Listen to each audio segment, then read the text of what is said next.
Hey guys, It's Mike, and Renee. and we're middle-aged road rage. So it doesn't matter what kind of bike you ride or what manufacturer you bought it from. If you bought a bike new from the dealership, chances are it came with a warranty. And warranties don't last forever. I mean, with all the new tech on these new bikes, there is no end to what could go wrong.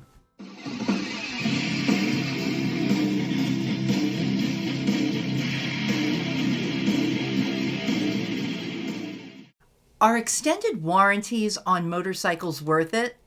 This is what happened to us. Here's our story. Check it out. So guys, have you ever saved up for something that you've really dreamed of, right? And you go, you purchase it, and then it doesn't quite measure up to the dream. Renee, are you sharing our autobiography with the viewers? Honestly, we have several bikes that are over 20 years old that have given us less trouble than this Goldwing.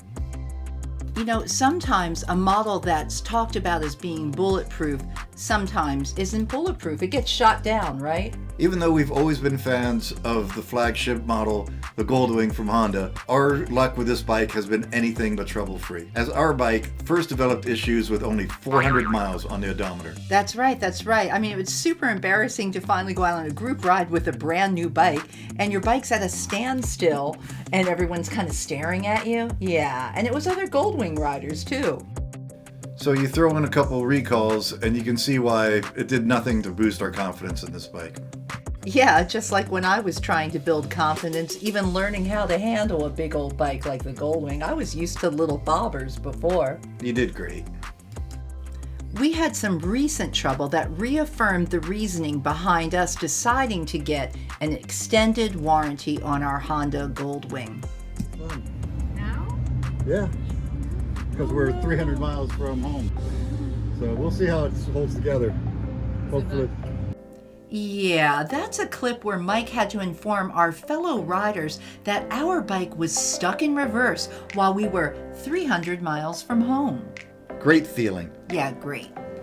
So we thought it might be time to explore the idea of getting an extended warranty on the bike.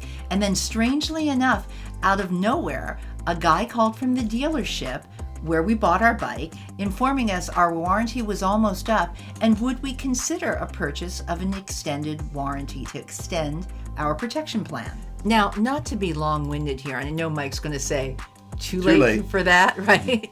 But usually when you're talking about appliances or refrigerators or a lot of American-made products, like extended warranties can be BS, right? They can just be, just something extra that a company's making money on. But it seems when it comes to Japanese motorcycles, extended warranties aren't so bad, right, Mike? I'm more than happy with the purchase of our extended warranty. That's right, that's right. Now, according to what we've been told, and maybe you guys can comment if you've experienced this, but they were even saying, the thing is that the warranties are transferable to people that you sell them to. That's I correct. love the They fact are. that they're transferable. There doesn't seem to be mileage limitation. There's nationwide coverage. It's extended coverage, right? So if there's any defects in materials or factory workmanship, there's no additional out-of-pocket costs. I mean, it's virtually the same as your original Honda limited warranty. You do have to purchase the extended warranty while your bike is still under factory warranty. That's right, that's right. If you guys are considering getting one of these warranty protection plans beyond what's been given to you when you purchased your bike, make sure you do it while it is still active, while your original plan is still active. Since purchasing our warranty, we've taken our bike into the dealership several times for repair since the original warranty expired. That's right, Honda fixed the issues quickly and with zero pushback from the manufacturer or the dealer. And obviously this warranty doesn't cover things like batteries and tires. Now guys, if you're going to go and get one of these extended warranties, don't be afraid to negotiate a little. Maybe the dealership can sweeten the deal for you. So guys, why don't you let us know in the comments what kind of bikes you ride. And if you've had warranty issues, have you bought an extended warranty? Did it work out for you? Did it not work for you? Let us know in the comments. See you next time. Later.